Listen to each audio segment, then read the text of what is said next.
Good afternoon to everybody. Welcome to this session of the two dedicated to demos this afternoon. We have only two presentations, as I've already told you. The first one is given by Claisse, yeah, or something like that, coming from the Royal College of Art. The title of the presentation is Designing Toolkit to Encourage Creativity. We got more or less 25 minutes. Plus 5 minutes for questions. Okay. Oh, hello. Can you hear me? Yeah. Okay. Hi. So my name is Caroline. My background is exhibition design, and I've just graduated from the RCA in a course called Information Experience Design. I guess my topic of main interest was about creativity and imagination, looking at how people make sense of their experience, especially in museum context. So today I'm going to show you some of my practice, and first of all I will show you what I've called a small design experiment called the Monk's Parlor Kit. Then I will quickly talk to you about some of my background research and dissertation, and finally I will show an interactive installation I've made for my final show, and hopefully I hope you can see how research and experiment fed into my creative practice and into this installation. So first of all, I'm going to talk to you about the toolkit. So as creative practitioners, I'm interested in looking at how I can mediate between museum and visitors, and what kind of things, objects or toolkit I can create to facilitate meaning making and for visitors and encourage them to connect in a new and challenging way to the artifact on display. So one of my questions with the kit was how can the use or the creation of tangible material can facilitate meaning making and encourage both imagination and creativity. So the context I've picked for doing this design experiment, this is the Johnson Museum in London.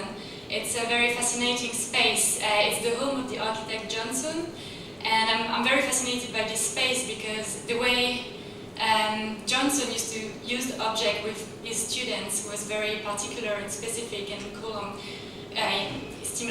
encourage creativity and imagination with the help of object. And the way the museum is today is very well preserved as when Johnson died, so there is very few little interpretation and information in the space. So it's a kind of cabinet of curiosity, and it's a very challenging space for the visitors. And I was interested in looking at what kind of experience people have from this space and what kind of meaning they take away with them when they leave the space. So I focused, this is the Monk's Parlor room in the basement of the museum, and I focused on this room, and I developed this little experiment, which was this kit. I've called it the Monk's Parlor Kit. It was given to 8 participants, a relatively small group of participants, all from the RCA. And so the kit acts as an external support for the students to go there and to challenge the idea and challenge them to translate the idea and experience of the space into some kind of tangible forms and materials. So, and then we would have conversation and talk about their experience. So the kit can be said in some way to be based on Constructionism principles, and it's to take what maybe Papert would call the object to think with. So I believe like the creation participant created was very much like kind of object to think with. So in the conversation we had, the post-interviews, it really helped them to argument the experience and explain the idea and concept of the space into tangible forms. So the kit, when you open the kit, you will have different layers.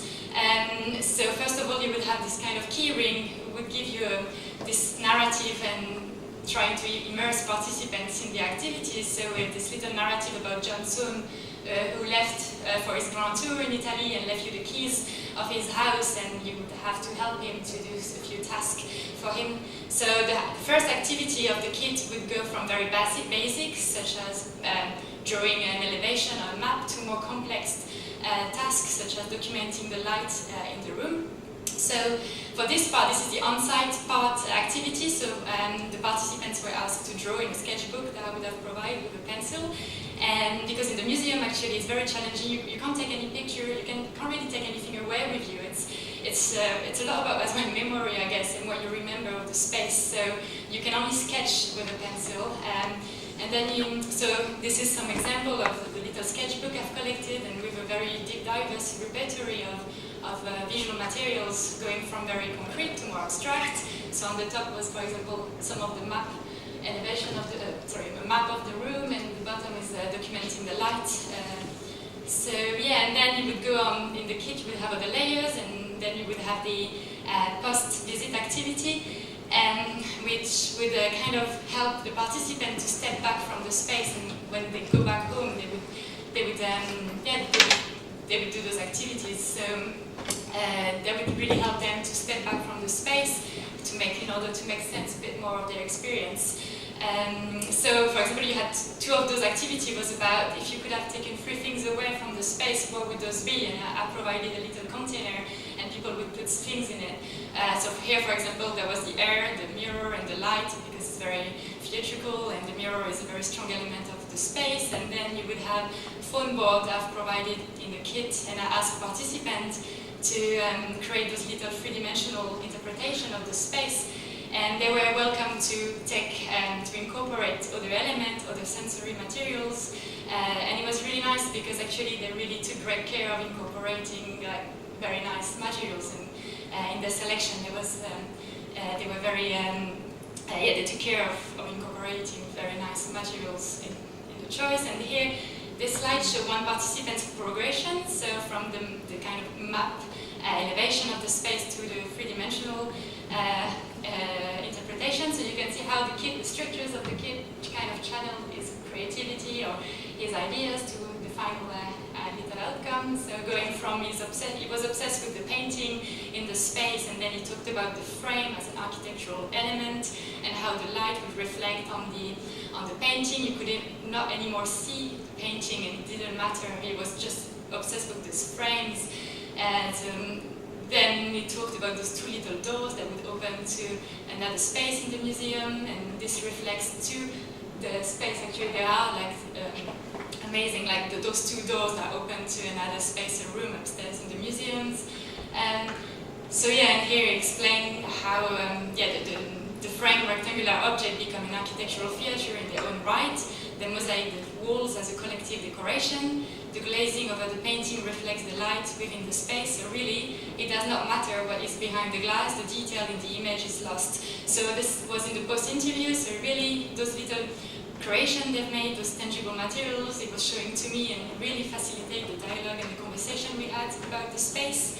And he also explained that, as the project went along, I got more creative. So I think the structures of the kit really helping to channel his idea and how he got more specific to him as well. And then he said that the fact to focus on one room of the museum was very helpful. So it makes me think about the theory of flow and how this little kit could as well embody some of those principles, such as setting clear goals. So there was instruction I gave, very clear instruction.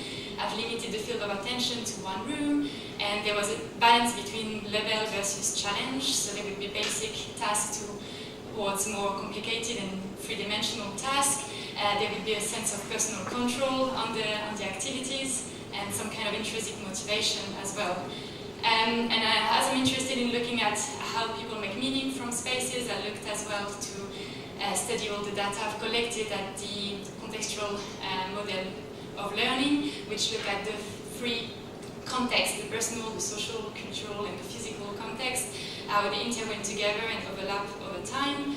And I've looked at Walker adaptation and how this notion of tool mediation can help bridge the different contexts between the visitors and the artifact.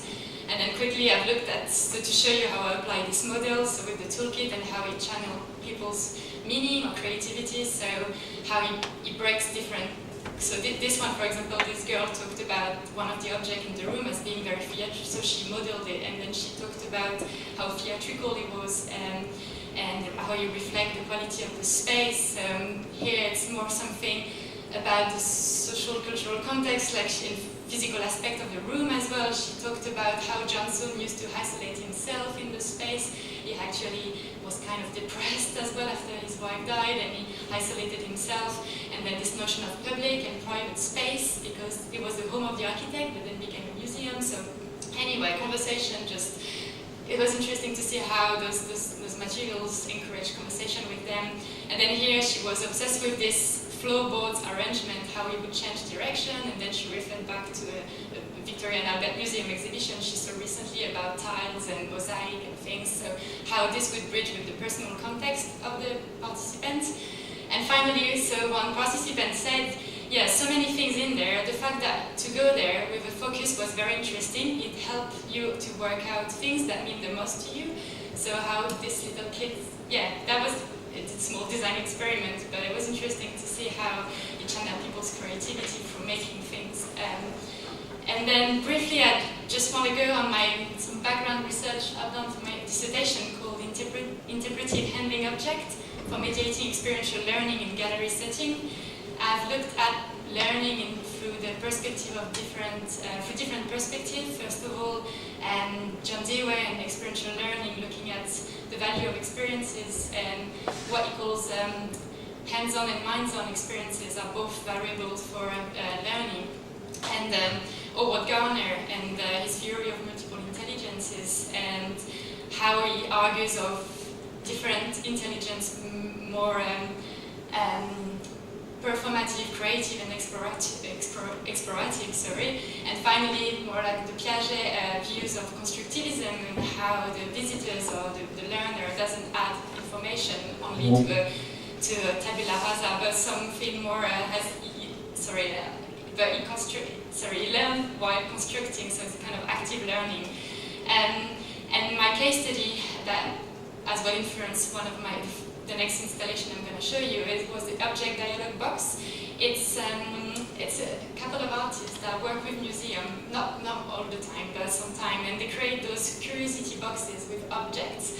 And those objects are inspired from the collection of the museums, or the space, or anything, depending on the brief. So they create this serial manifestation of objects that people can handle. They look like artwork, but you can touch them, so there is this very tactile exploration of the object. And by looking at the object or using in session with the facilitators and students, or young people or adults, here there was special needs children, and so it really helped them to connect to the artifact on display, or to the artworks, by using this kind of tool of this object. So this object, they're like a bit weird, they're inspired from surrealism, and they bring different objects together, or different images together. So they always, so when you take one of those objects, there will be questions straight away in your mind. So, you know, he will engage you creatively in making you think about what you look at and question what you are looking at. So those objects are used in gallery setting. You can touch them. They make sound sometimes. There's some you can unbuild, you can rebuild them. Some they don't do anything, you just touch them. And I found that creative, participative, and tactile experiences really encourage visitor engagement and create new insight in the work on display.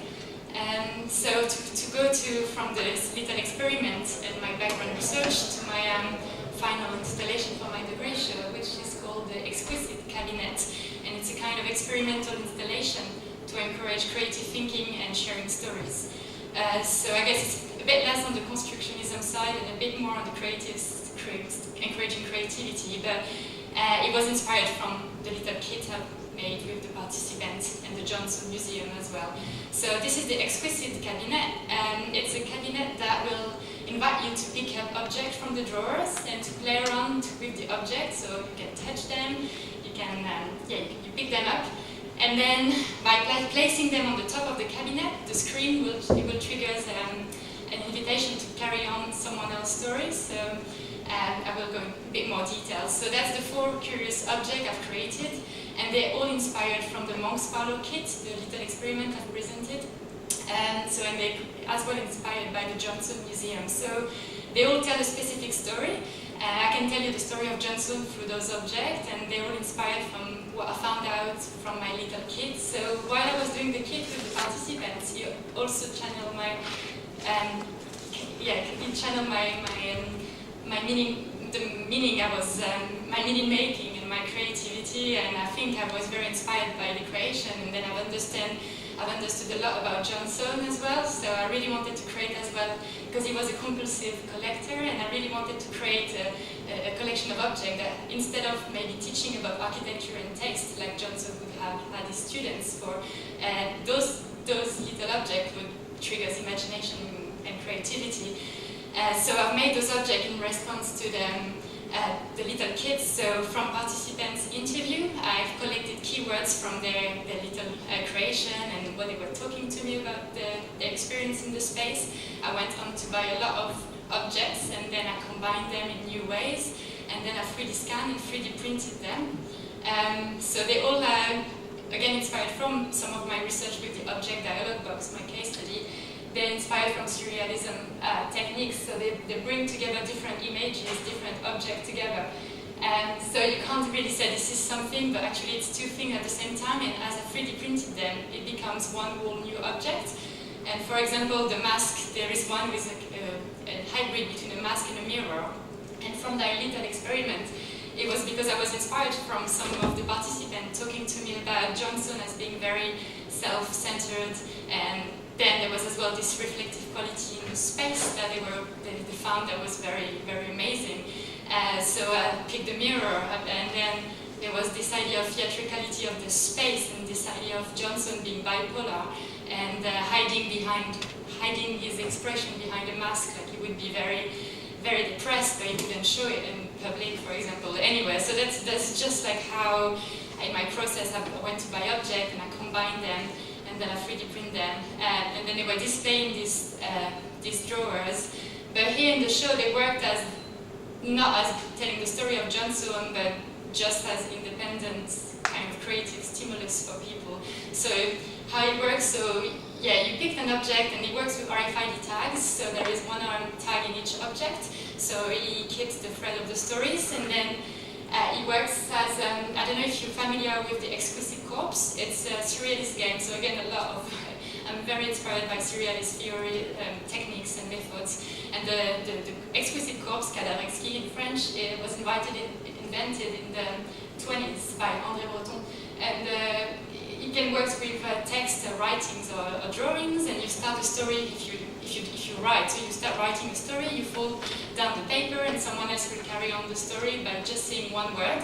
And when you unfold the paper, it makes something a bit crazy, a bit absurd, a bit mysterious, a bit funny. Depends. Sometimes it works well, sometimes a bit less. So I've used this technique. So in the cabinet, when you put an object on the top, you will only see the last 6 words of the last person's story, so you can carry on the story if you wish. You can break down the narrative of the story. And it was very interesting in the space because the story print out in the back, so there is as a long physical narrative chain. So people would just play around with the object and then the story, while other people would read out loud from the back of the cabinet the Exquisite Corpse. So it was really interesting. I mean, over 10 participants, over 10 users, the story would break. I mean, they couldn't keep the story going really. Some silly thing would happen, but not too much silly things. So that was quite interesting. There was some really nice story. And the object, the physical object, really helped people to take care of, embed some. They were very, how do you say in English? Yeah, they really wanted to contribute. You can see, like, to keep the narrative going and refer back to the object. And there was some really nice stories. So I gave another life to those objects. And the social interaction as well were quite interesting to observe. The show was on for 2 weeks, and I was by my cabinet all the time because it was very exciting to watch and to share feedback and good or bad feedback with visitors. And there was as well an online platform, so all the story would go per object on an online platform. So so I was interested to see with object how you can encourage creativity and imagination, and especially in museum context, but here it worked as just an experimental installation.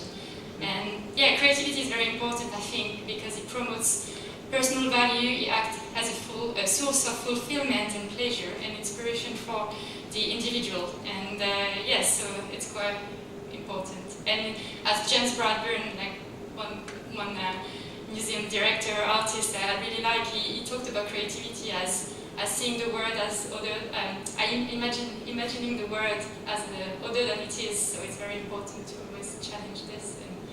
And yeah, so that was my work. So yeah, thank you very much for your Thank you for the presentation. Now we have time for questions. Any questions? Please. Thank you for the presentation. I think it's one of the great examples of how the learning toolkit that doesn't necessarily have to focus on sort of programming or mathematics. And it seems like it has been a great learning experience for you, right, as the designer. I particularly like the last example that you showed. I'd like to hear your thoughts about what you think it would take to mediate this same experience to children, like to do the same kind of things that you did and enjoy it as much as you did. Oh, so I couldn't hear the end, like taking this experience. Do you think it's easy or hard, or is just your thoughts about how to replicate your positive experience designing these things with children? Sure.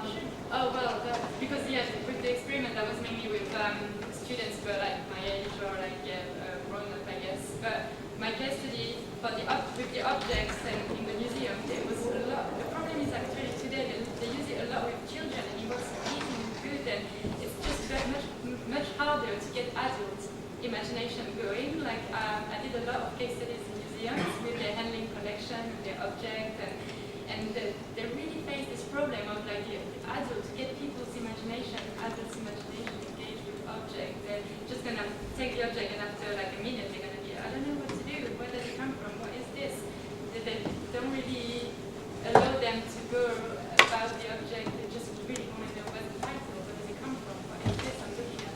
But children, they're much more, it's much more, not easy, but they could just go on about doing story and having, the imagination going about the object and making stories and things much easier than adults, I think.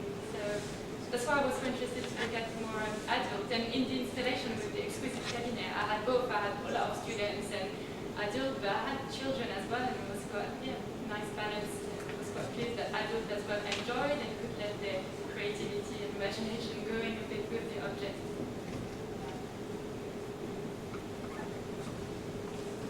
Questions? I have one. The range of ages of kids involved in the first. The first was with 8 students from yes, so they were all quite kids. Nice. There was no children. But Okay, because you mentioned kids, so yes, because the second we are on kids, of course. But because my dissertation case study when I my case study of the object that unbox how to use objects, mainly with kids actually. So as I did this before, I really wanted to push it towards adults more to challenge them to get creative.